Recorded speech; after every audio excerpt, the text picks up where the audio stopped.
নমস্কার বন্ধুরা, সহেলির রান্নাবান্নায় আপনাদের সবাইকে স্বাগত জানিয়ে আজকের আবারও একটা রান্না নিয়ে চলে এসেছি। তো আজ করে দেখাবো একটা অন্যরকম রেসিপি।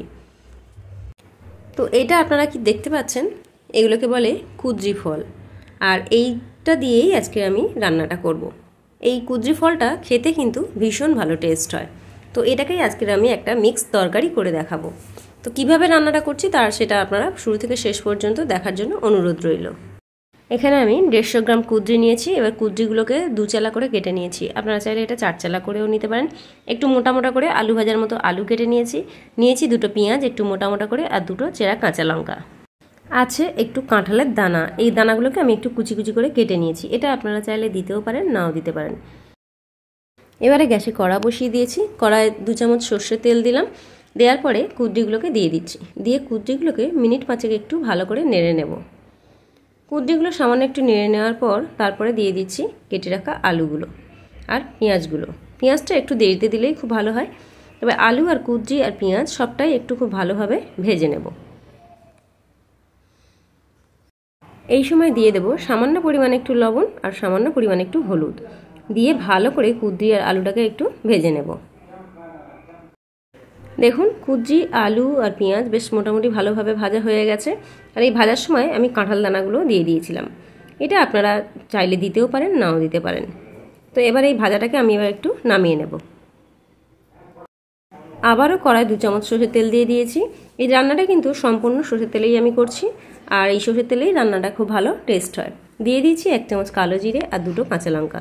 ফোড়নটা একটু ভাজা হয়ে গেলে তার মধ্যে দিয়ে দিচ্ছি আদা, রসুন আর টমেটো একসঙ্গে পেস্ট করে নিয়েছিলাম, সেই 1 চামচ দিয়ে দিলাম 1/2 চামচ হলুদ, 1 চামচ লঙ্কা গুঁড়ো, 1 চামচ ধনে গুঁড়ো, 1 চামচ জিরে গুঁড়ো দিয়ে ভালোভাবে মশলাটাকে কষিয়ে নিলাম। আবারও মশলাটা একটু কষিয়ে নিয়ে তার মধ্যে দিয়ে দেব 1 চামচ চিনিটা দেওয়ার পর সম্পূর্ণ মশলাটা আবারও ভালোভাবে কষিয়ে নিচ্ছি। এবারে মশলাটা কষানো হয়ে গেলে দিয়ে দেব ভেজে রাখা আলু, কুদ্রি আর পেঁয়াজ ভাজাটা। তবে এই সময় কাঁঠাল দানাগুলোও আমি দিয়ে দিলাম। যদি আপনারা না চান তাহলে এটা নাও দিতে পারেন। এবারে সমস্ত সবজিগুলোকে খুব ভালোভাবে সব মশলার সঙ্গে কষিয়ে নেব। মিনিট 5 এইভাবে কষিয়ে নেওয়ার পর এবারে একটু জল দিয়ে দেব। যেহেতু সমস্ত সবজিগুলো খুব ভালোভাবে ভাজা আছে, তার জন্য জলটা খুব সামান্য পরিমাণেই দেব। প্রায় 1/2 গ্লাস মতো জল আমি এখানে অ্যাড করে দিচ্ছি। তবে এই ঝোলটা একটু ফুটে উঠলে এই সময় একটা ভাজা মশলা আমি অ্যাড করছি। এখানে আমি একটু ধনে, জিরে, শুকনো লঙ্কা একটু ভেজে রেখেছিলাম, সেই ভাজা মশলা আমি 1 চামচ দিয়ে দিলাম। দিয়ে এবার মিনিট 10 একটু ঢাকা দিয়ে রেখে দেব। ঢাকা খুলে দিয়েছি। দেখুন, ঝোলটা কিন্তু একদম শুকনো হয়ে গেছে। এবার খুব ভালোভাবে এগুলোকে একটু নাড়িয়ে নেব। তো তরকারি কিন্তু প্রায় সম্পূর্ণ রেডি হয়ে গেছে। দেখুন, এইটা এইরকম একটু ঘন ঘন থাকবে, আর খেতেও কিন্তু এই তরকারিটা দারুণ টেস্ট হয়।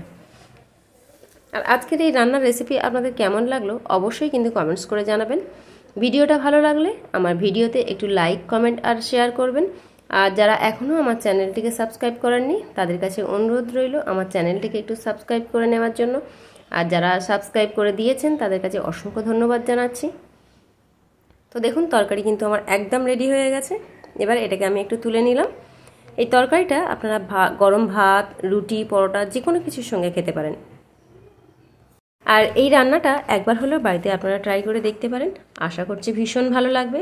যেহেতু এটা একটা আনকমন সবজি, এটা অনেকেই পছন্দ করেন না, কিন্তু এইভাবে রান্না করলে খেতে কিন্তু ভীষণ ভালো হয়। ভিডিওটা কেমন লাগলো অবশ্যই কমেন্টস করে জানাবেন। দেখা হচ্ছে আবারও কোনো নতুন ভিডিও নিয়ে। ততক্ষণ পর্যন্ত ভালো থাকবেন, সুস্থ থাকবেন।